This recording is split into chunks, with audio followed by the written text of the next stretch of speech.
Good morning. Appreciate y'all for tuning in and rocking with us for another edition of the Morning Breeze, man. Always rocking with you guys, as always, man. Outside of me, I got my guy, Mr. Media himself, Jordan JC, in the building.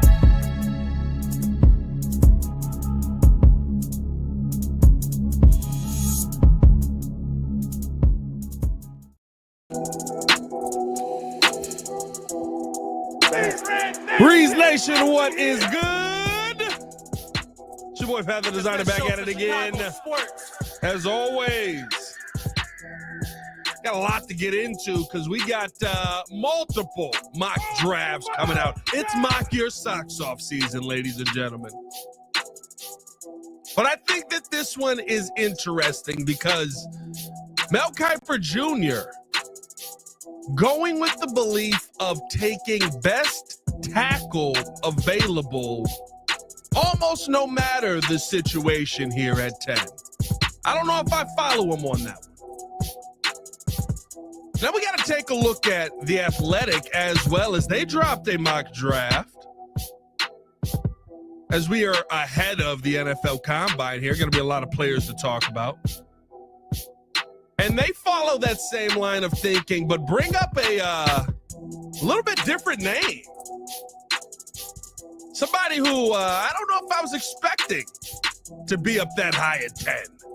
Got to have all that conversation and more on today's episode of The Morning Breeze. Ladies and gentlemen, the date is 2/25/2025. It's 7:04 in the morning. And ladies and gentlemen, we back up, baby. Hey, top 10. We in. We here just for the win. Oh, yeah. We fine.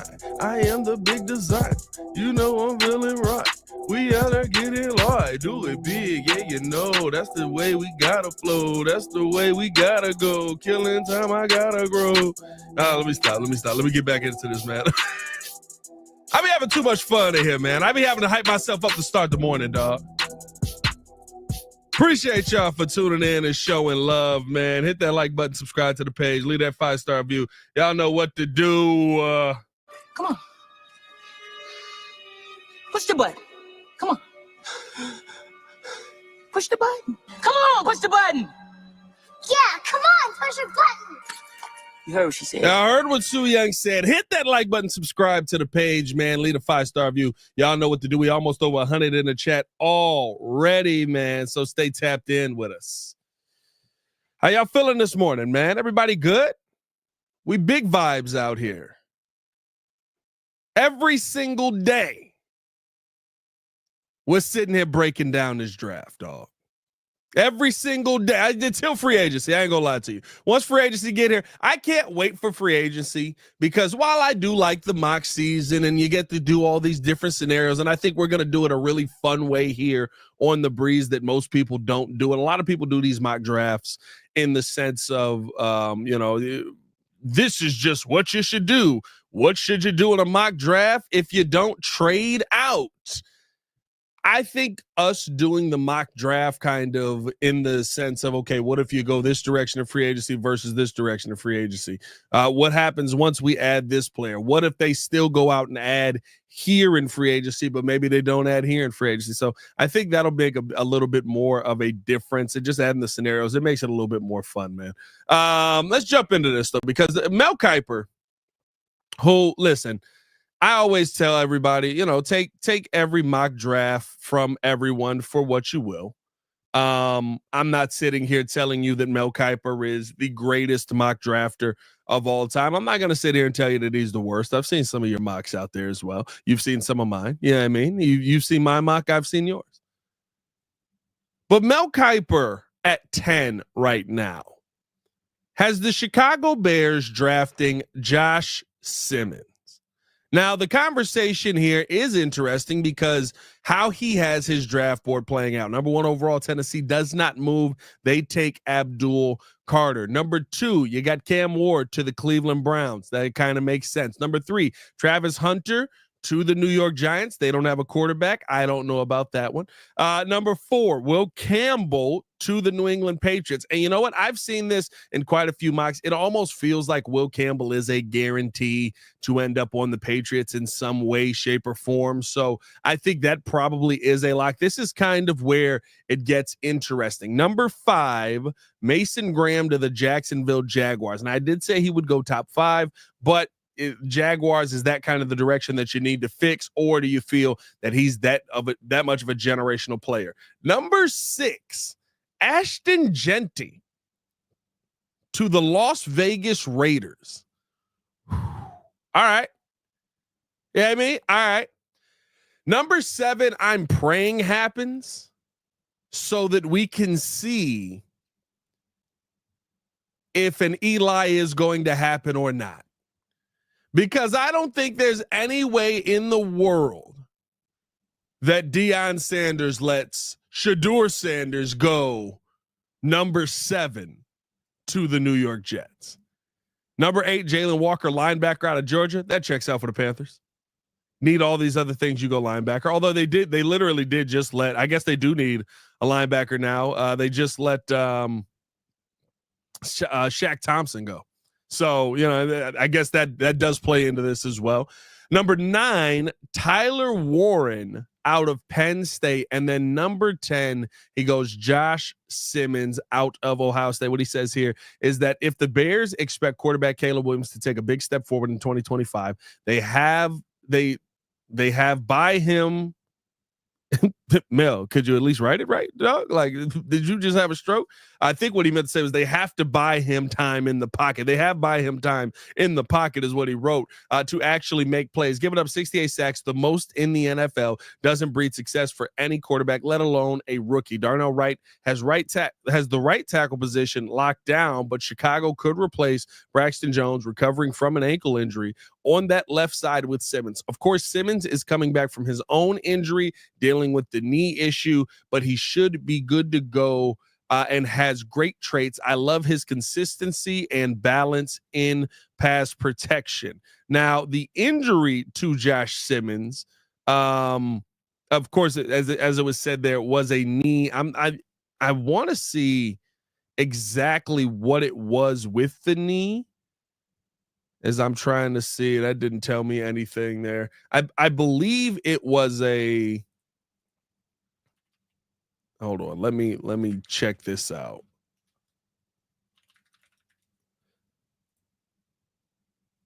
Yeah, I believe it was his patellar tendon that ended up being the issue with the knee in the long run. But I think here's the conversation, right? Is it worth it for you to take Josh Simmons that high? Is it worth it for you to take Josh Simmons that high when maybe there isn't a possibility of him being there if you don't take him there, if you move back? Maybe there isn't a possibility of him. Oh, as we got somebody joining the show here. How long have you been back there? Hey, everybody. How's everybody doing? Oh, God. Came out of nowhere, didn't I? Did you? What's going on, Breeze Nation? All right. I bet you thought you were going to be doing this show alone, didn't you? Yeah, from the top rope. Mr. Meaty's here. What up, dog? How you feeling? Good. Yeah, sleep almost caught me, but I got it. It's all right. Yeah, you want to clear the lung butter out of your throat? Oh, man, yeah. I'm still dealing with that. You know, still dealing with a little bit of the cold action, eh? Yeah, you're going to get a weird voice for the next couple of days. It's all right, but I'm committed. Yeah, it's all right. I'm still committed. Try some tea there, Oscar. Yeah. Would help probably. Yeah. No, but just talking about, Josh Simmons, Mel Kiper has him slated here 10th to the Chicago Bears. Is it worth it to take him that high? It's kind of the conversation that we're having. I mean, like, the knee injury that's there. You're very high on Josh Simmons. You feel like right. he's one of those top caliber players. Which, listen, he could be, and if you're proven right and you got your left tackle at 10, everything is kumbaya. But the concern is, right, I believe in, and again, I'm trying to find an exact report on what the injury was, but what I believe I saw here is patellar tendon was what kept him out Oh, the season ending. Yeah, season ending there. But what are your thoughts on taking Josh Simmons just straight up at 10? Can't risk moving back because he may not be there. Well, you know how I felt about it because even in the mock draft, I had him when I did say let's move back. But I do agree, if they're saying that by come draft time, Josh Simmons is going to be somebody who's probably in that range of where we're going to be picking without moving the pick, then I'm fine with him as a secondary. I heard your pick, before you talked about Mike Green. I actually like that route. I'm not mad with the Mike Green over Josh Simmons, but for me, it was just a matter of picking someone who had the measurables of an actual tackle. Yeah. We talked about Will Campbell. We talked about Kelvin Banks Jr., playing that position in college. But at the NFL level, a lot of scouts are saying that, arms are too small, that they can get exposed by certain pass rush moves on the outside, and that they'd be better fits day one at guard. And so with Josh Simmons, to me, it would be like, okay, had he not gotten hurt, he would be the automatic number one guy. Now, a lot of people have issues with that. They're saying that, well, he had an up and down season the previous year. There's some things that he still needs to clean up. But for me, I'm taking a chance on Josh Simmons just because you still see the potential there. I looked at ESPN. They actually give him a grade of 6.34, where that's in the range of will eventually be a plus starter. And so I don't like the eventually. I do want a blue chip prospect. If we're going to go after somebody in the first round in the top 10, I need that guy to be a bona fide starter right then and there. I mean, that's obviously what we need on the line. We don't need somebody that's going to take a minute to develop and things of that nature. And so the only question mark for me is he going to be healthy enough? Obviously, will there be any recurring injuries? Because we know how big dudes don't really recover from injuries over time. Yeah. But, will you take a chance on him? I'm of the ilk that I will take a chance on him. Now, will he be my first guy that I want? No, I don't have a problem with like going on the other side of the ball and addressing, if there's a better player available like a Mike Green. But Josh Simmons is someone who still impresses me at the end of the day. Only thing is, again, like I said, the only thing that scares me about Josh Simmons is what everyone's hanging their hat on is essentially this season. Now, last season he only allowed 1 sack. He wasn't bad. I'm not sitting here telling you that he was bad, but this season was where he kind of showed his best, right? Where he kind of started to really show out and look like that premier level left tackle. Yeah. And that is against teams like Marshall. You got a Michigan State in there who's got a solid O-line, I guess. You got Iowa in there who, all right. All right. You got Oregon in there, and Oregon was his worst game. And again, Oregon is where he ended up injuring himself. So that could be, maybe he was trying to play through the injury, and it ended up being the issue that ended up taking him out of the game there. But to me, right, the conversation around him that concerns me is more around the fact that when he looked his best is versus Ohio State's first 5 games. Ohio State, we know Ohio State is not scheduling anybody worth playing in those first 5 games. We know that Ohio State is not scheduling anybody worth going after in those first 5 games. And listen, and I will say this, if you go back and watch the tape from that game, when you watch Mike Green in that game, Mike Green looked good versus Josh Simmons. Mike Green looked good versus I don't remember who the right tackle is on Ohio State because I haven't needed to look at right tackles out here. I guess that's not true. Technically, I did have to look at a couple of them because we're going to talk about one. But but I just think that to me that's the conversation where I look at the guys who he went up against. I would say Mike Green is the best of that ilk. And not to say that Mike Green cooked him. I'm not telling you that, but I think he did a good job versus Mike Green. I'm not telling you that he cooked him, but Mike Green was able to reset the pass, was able to push him back, and like that's kind of the closest thing that he had to a maybe elite level pass rusher that he went up against. Okay, you know what I mean? That to me is my concern when I look at Josh Simmons. It's not that Josh Simmons can't play. It's not that I think that he's going to be this horrible player at the next level. I guess that there are some concerns on the knee, but my bigger concern is, are you excited more about the hype than you are about the actual player himself, or than you are about who the actual player is?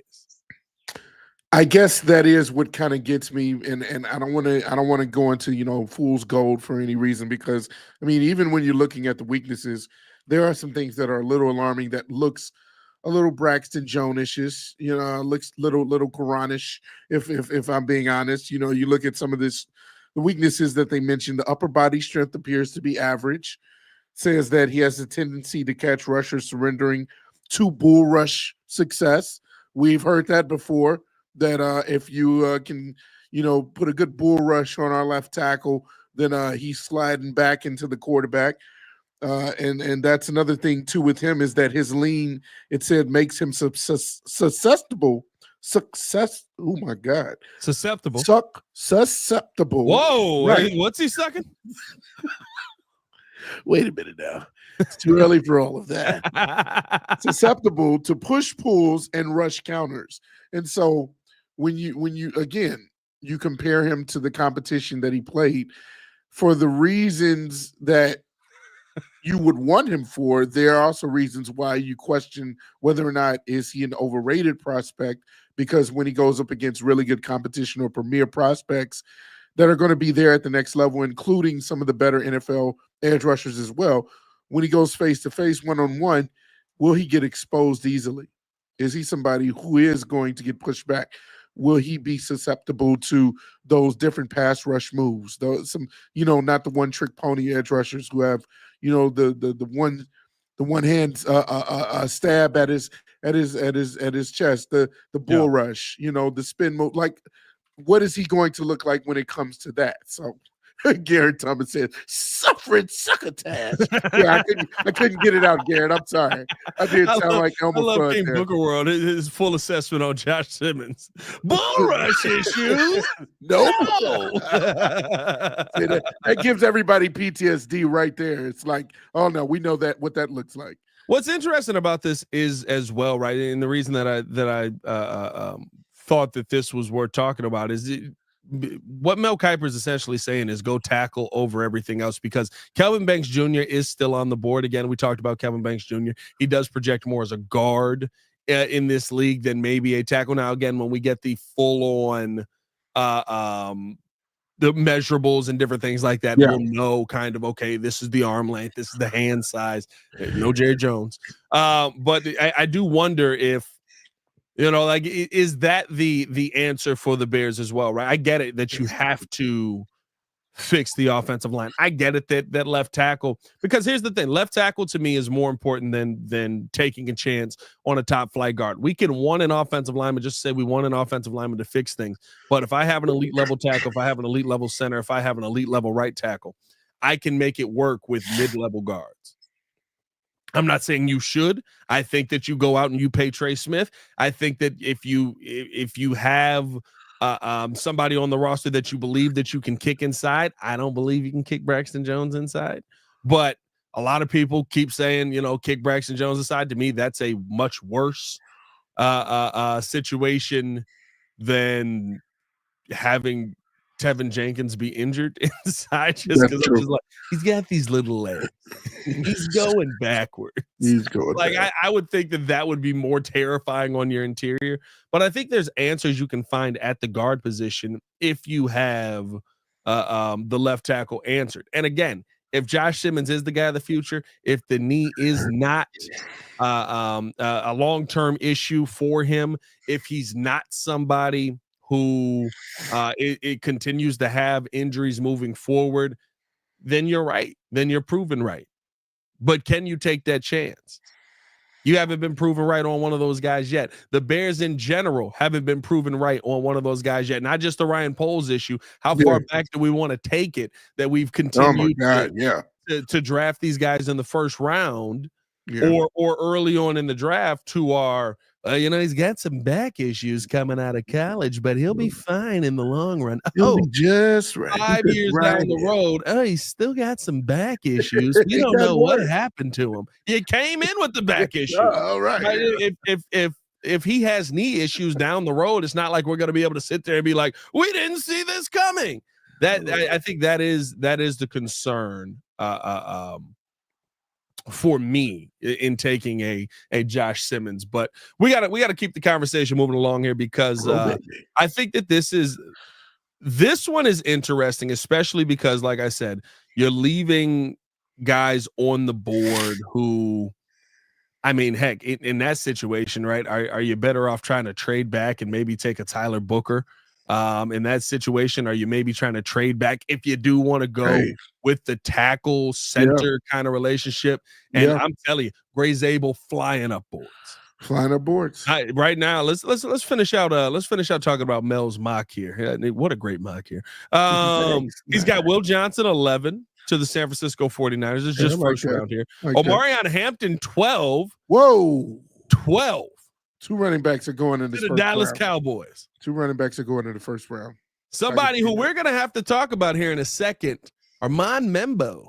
Ooh, little Membo. Ooh. I was watching some of his tape last night, my guy. I know. I was watching some of his tape last night. He's a guy. He may be more than just a guy. Speaking of just a guy, Steve Smith, relax. Smith wilding out here. Jesus. Going crazy. Malachi Starks 14 to the Indianapolis I like the safety. Mike Green 15 for everybody he's a top 15 pick. Mike Green 15 to the Atlanta Falcons. Which kind of would piss me off. That's nice. That would kind of piss me off. That's a nice little pairing there. Shamar Stewart 16 to the Arizona Cardinals. Okay. Michael Williams 17 to the Cincinnati Bengals, which Bengals still ain't figured out, just address the line. 18, Tyler Booker, which this is the first mock I've seen Tyler Booker this high. This is the first mock I've seen Tyler Booker this high. There's another tackle for you guys. We may not be getting that second round excitement. 19, Jihad Campbell to the Tampa Bay Buccaneers. That actually makes sense. That makes a lot of sense. Colston Loveland to the Denver Broncos, tight end out of which I mean, listen. You got the quarterback. Go get him a solid tight end. Yeah. I think that, and Harbaugh may have coached him. Emeka Egbuka.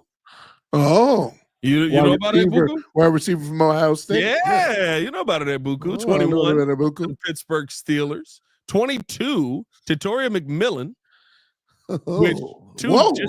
Just 2 names that just don't go together. Ted McMillan dropped that far. Ted McMillan, 22 to the Los Angeles Chargers.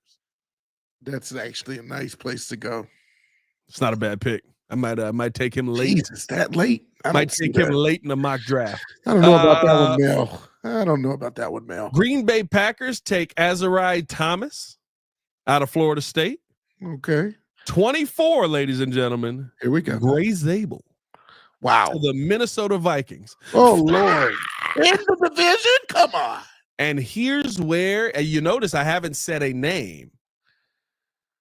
25. Don't you do to it. the Houston Texans. Oh, God. Who is Kelvin Banks Jr. Oh, he drops that. What a drop. What a drop. What a drop. Wow. That wouldn't surprise me when I saw that this morning. 26, Josh Corley Jr. To the Los Angeles Rams out of Oregon. 27, Nick Emenworski.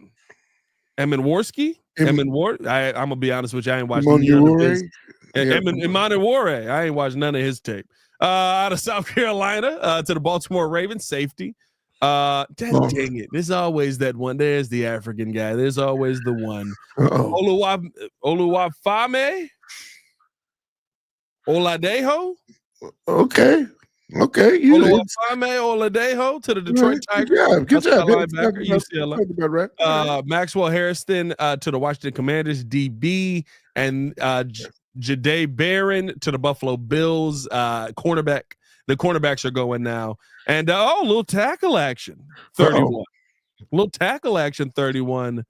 Ariante Irsay out of Minnesota. A little surprise there. And then rounding out the first round, Walter Nolan to the Philadelphia Eagles.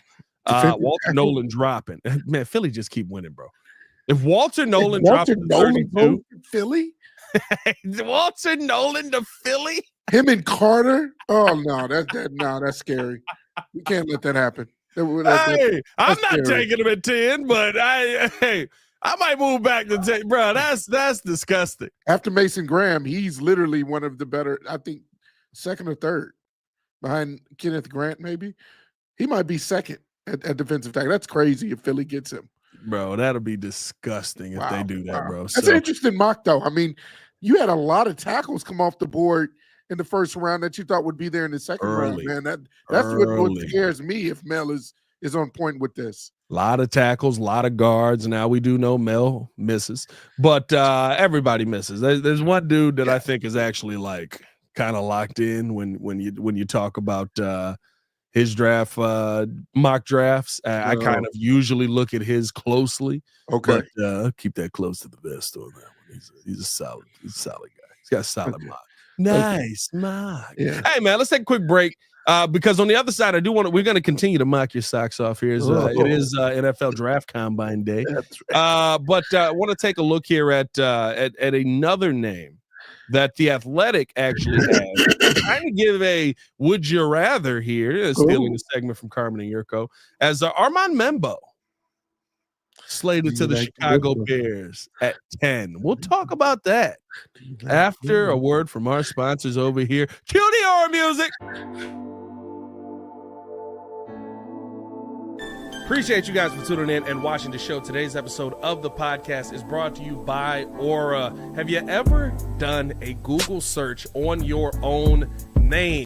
You'd be surprised what pops up. Your full name, email address, home address, health records, your relatives. It's all out there. And that's why I've been using Aura, the sponsor of today's video. Aura shows me which data brokers are selling my information and automatically submits opt-out requests just for me. Cleaning up my information not only helps reduce the amount of spam I get, but it protects me from hackers who could use that information to help them access my social media, bank accounts, and other sensitive information. It's really simple to set up. I don't have to download several apps or go to things like antivirus, VPN, password management, parental controls, identity theft, but you can get all of that in one place with Aura. I get everything at one affordable price as well. You may already have one or two of these tools, but not having Aura is like leaving the front door locked while leaving the back door and windows wide open. For you to be able to take advantage of Aura, we got a special deal for you here today. Stop data brokers from exposing your personal information. Go to my sponsor at https:/aura.com/the Windy City. Again, that is aura.com/the Windy City to get a 14-day free trial and see how much of your information is being sold.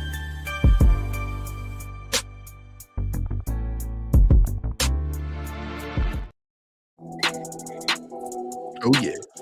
Welcome back to the morning calm stylings of Pat the Designer and Jordan JC. How's everybody doing? We're here simply to help you relax after that Aura music. That's right. Sit back, maybe enjoy a nice drink of something. Yeah. 7:30 in the morning.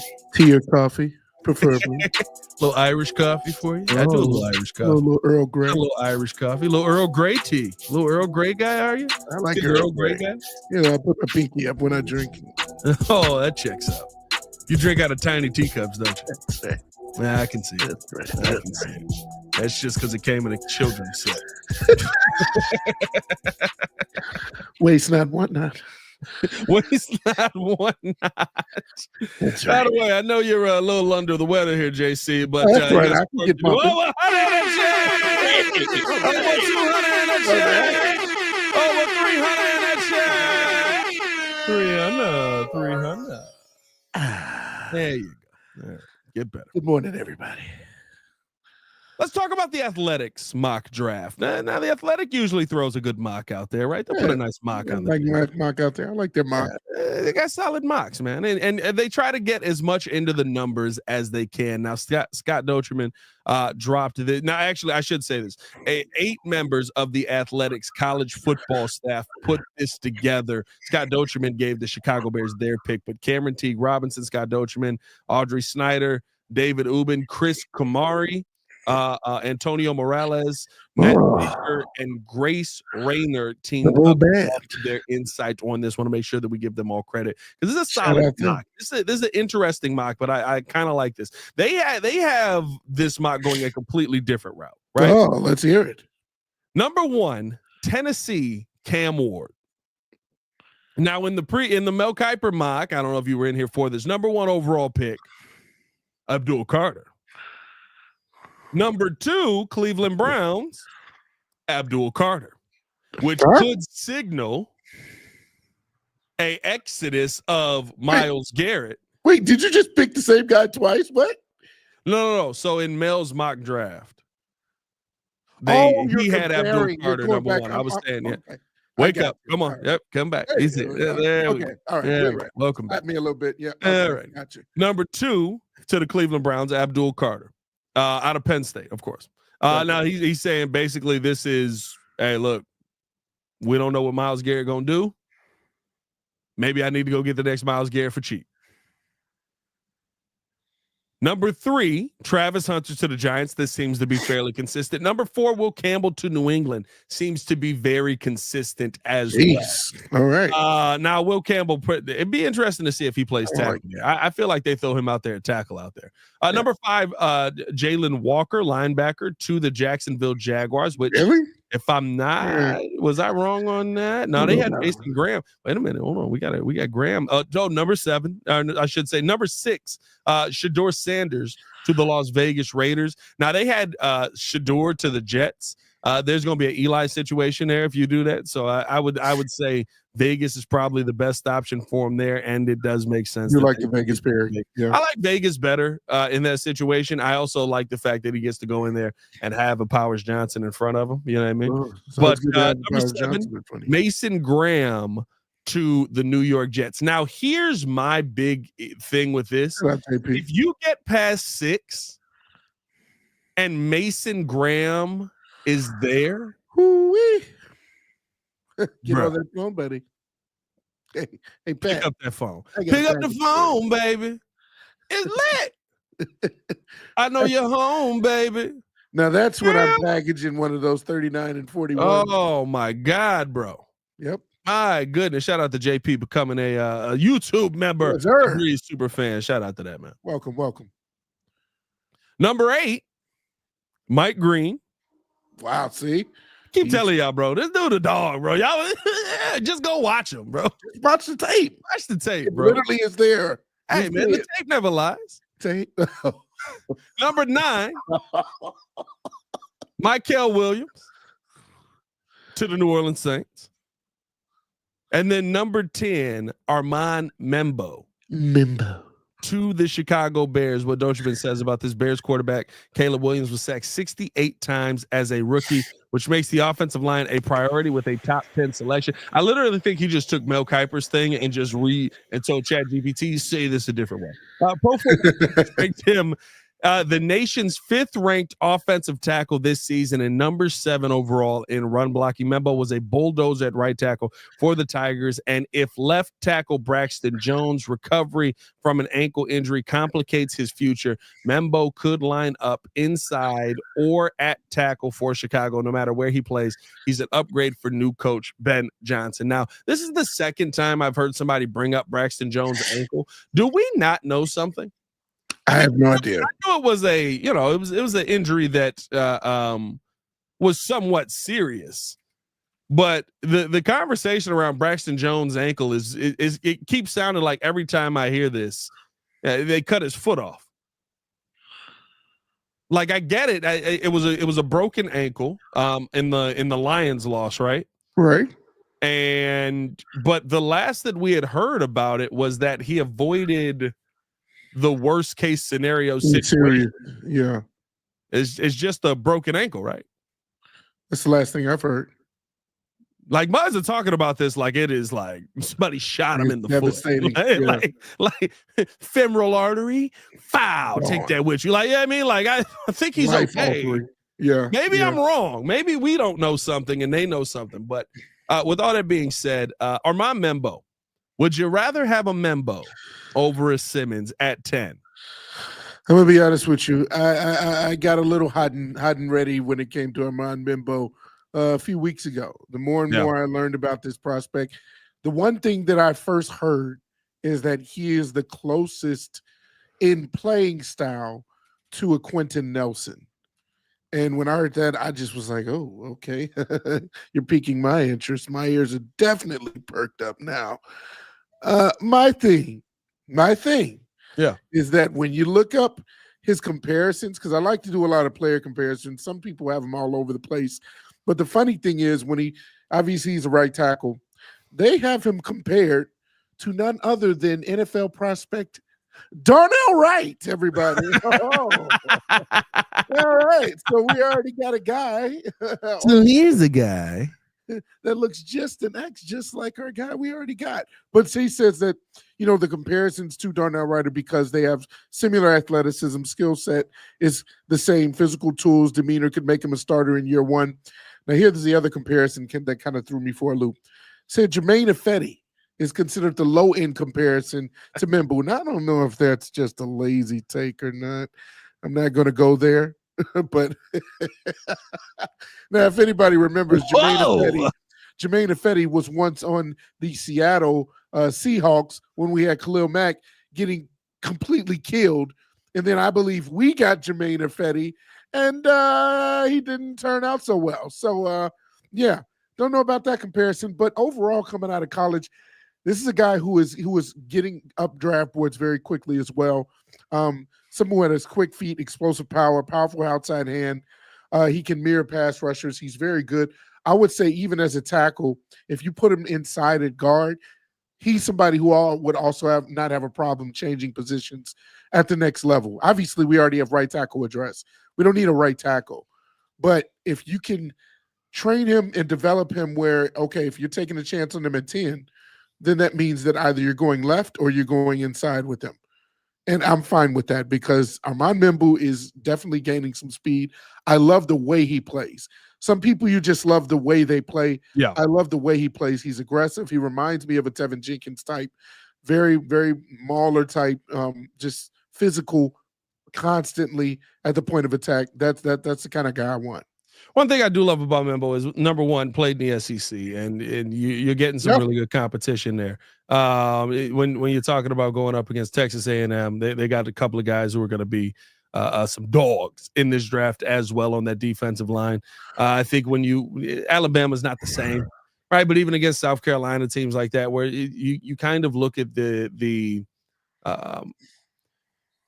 how he was able to control his side of the football. The thing that I thought was the best when looking at his tape was his ability to recover. The couple times he gets beat to the outside and finds a way to turn the guy just enough for him to get that hip back in there. Did a really good job pass setting, jumping out. I thought he had good acceleration, especially in the run game as well. The biggest question with Membo to me is, can you flip it in your brain?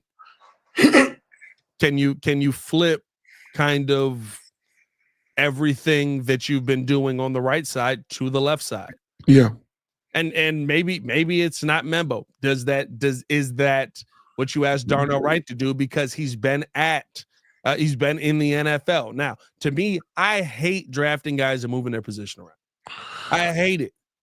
Not to say you can't do it, but would you draft that? I get it if you draft the left tackle and you move him inside the left guard because he's not working out a left tackle. I understand that. I get it if you draft the right tackle, you move him inside the right guard because he's not a right guard. I understand that. But at least you're not telling him, hey, I need you to relearn everything you've done in reverse. But to me, the conversation on going and getting Armand Membo, which I think, listen, essentially he's going to be a top 15 pick. You may be reaching for him 5 picks too high.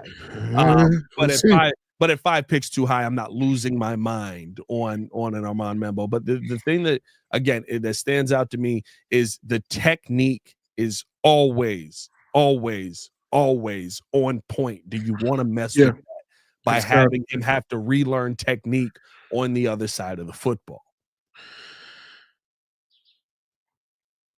What I will say is that I think that I don't know if you're going to say. What I will say is that I think that with the staff we have now, I'm not as concerned or as worried as I would be in years past with taking a chance on a guy who is an elite prospect in my mind, who I think will actually get more attention come draft time, and we'll see what the measurables and what things will happen at the combine, because I think he's one of those, freak guys who may stand out at the combine, in my opinion, who may, up his draft stock. I don't have a problem with, appearing with him and Dan Richard and the staff that we have and letting them know, hey, we need you to go to left guard for us. We're moving on from Tevin. We feel like you can go inside, plug that position for years. Is that something you're willing to do? Is that something that you're willing to relearn? I feel like the staff that we have is able to develop correctly. And so that's where I don't have as much of an issue with relearning. I understand.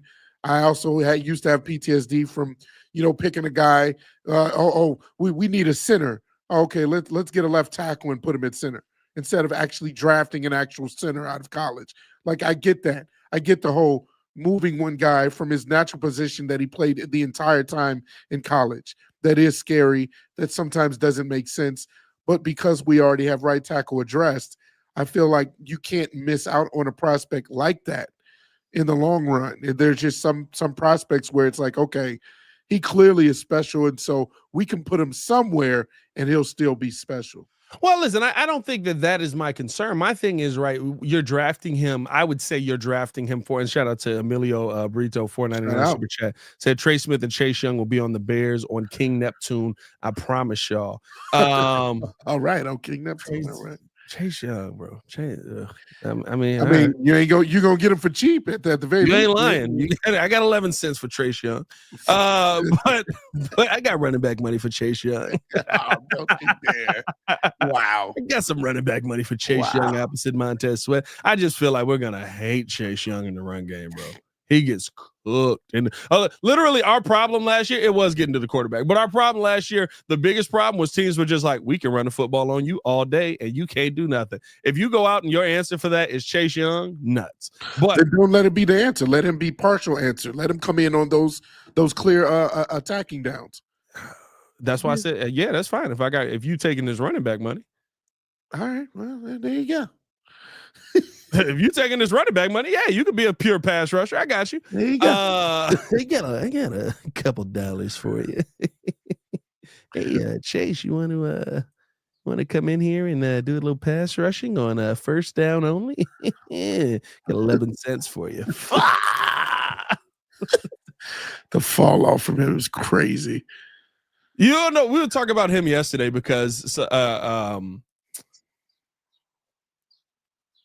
I forget who I brought him up with. I think I brought him up. Oh, I think I was talking about maybe James Pierce Jr. I don't remember who I brought up. Like one of these who I don't think is Chase Young, who I think is getting a really tough rap. And it was just funny because it was like the difference in conversation between those two is Chase Young was supposed to be Myles Garrett. He was supposed to be Micah Parsons. He was, and then there was like the year of we were like, oh, here it is. And now it's like he still can get to the quarterback. He's still rookie of the year. He was still defensive rookie of the year, right? I believe so. I believe he was, that was his best. Yeah, but he's still. The funny thing is, he's still a good pass rusher. He just could care less to try and do anything on the rundowns. It's like, oh, okay, all right. You're not going to try to stop anybody. That's great. But no, I think here's my point. Anyway, getting back to the point, we got way off track there. Where with Armand Membo being, do you like the Membo? Being drafted by the Chicago Bears at 10 and being moved around. The reason I would assume you're drafting him is because you love his technique at right tackle. The reason I'm assuming you're drafting him is because you love how he passes. You love how aggressive he is. You love how he gets into the chest of a defensive end before the defensive end is able to make a move. You love his footwork to keep guys from beating him to the outside. You love his hand placement on the inside. You love how he destroys that rip through move, right? Like all of those things that you love. And then you go, all right, be a guard. So none of those things that you do well that we love, you don't do those no more. You're in here now. Now you punch. Which he does well. Which he does well. He does punch well. It is something else he does well. But it's just like, I feel like that is counterintuitive to me. Ooh. And I could see you doing, maybe even trying to move Darnell Wright to a left tackle spot.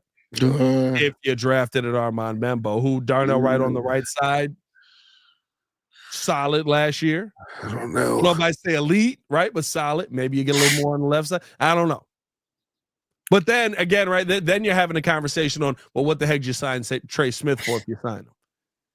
You want Trey Smith to play next to Darnell Wright. Next to Darnell Wright, like old you know time. what I mean? Yeah. So it's kind of a catch-22. I think Membo's an interesting one. Who would you rather have if you got to pick one at 10, Simmons or Membo? I mean, everybody's scared about the injury history. I'm gonna be honest with you. If Will Campbell or Kelvin Banks Jr. is not there, because I mean, this is still with the caveat that Will Campbell is going to rise up boards a little bit more and not be there at 10. I'd still take Will Campbell. Probably going 4. I'd still take Will Campbell if anything, if he's still there. Out of the two, man, that is a very good. See, I'm still leaning towards Josh Simmons just because he is an official left tackle. And he has the measurables. Membo, again, I love everything like you mentioned. Do you love the technique? Do you love the intangibles? Do you love just everything that he does, period, just as an offensive lineman, no matter what the position is that you need? Or do you go with the official left tackle that can replace Braxton Jones and then, not look back? That's man, that's scary. Because it's like, okay, injury history, or do you take the guy? Give me the guy. If I got to take a chance on one, give me the dude. If I want to move, I'm going Josh. But again, right? I get it, natural left tackle. But if I got to take the chance on one, give me the dude that is healthy. I can figure out how to move pieces around to make you work. Yeah. Give me the dude that is healthy. I get it. It's hard. I get it. I'm not sitting there and saying that doesn't make sense. I don't know. Just something about him being a natural left tackle. If you tell me we trade, by the way, in this mock scenario, Kelvin Banks goes 11 to San Francisco, which may be concerning. Okay. But Josh Simmons goes 25 in this one to the Houston Texans. 25, man, that's a drop. Yeah. That's kind of where he was started off. He's kind of shot up draft boards because of the Bears, basically. Like usually whenever I see him shoot up a draft board, it's because of the Bears. I'd be interested to see kind of what the Bears are thinking. We'll get a chance to hear from Ryan Poles today, I believe, at 9 p.m. Central. Yeah. We will also get a chance to hear from Ben Johnson today, so there'll be plenty to talk about on the Chicago Bears front today. Get to hear kind of their thoughts on where the Chicago Bears team could go in the draft. Maybe give a little secret. We're going to infer a lot of things. I'm actually excited to hear Ben Johnson speak. I don't know. It's a new you like a Johnson? Let you know. You like it? You like hearing the Johnson? I like that Johnson speaking. Yeah. We gotta get up out of here, man. Appreciate y'all for tuning in the show. Love it. That like button. Subscribe to the page. Leave a 5-star review. Y'all know what to do. For Mr. Media himself, Jordan JC, it's your boy Pat the Designer. Back at it again. Y'all stay safe out there in Chicago. Bear down. One love. Peace. Put Johnson on me. Hey. I love when King Booker World just comes out of nowhere. Dang it, JC. Oh, there it is. Oh, my.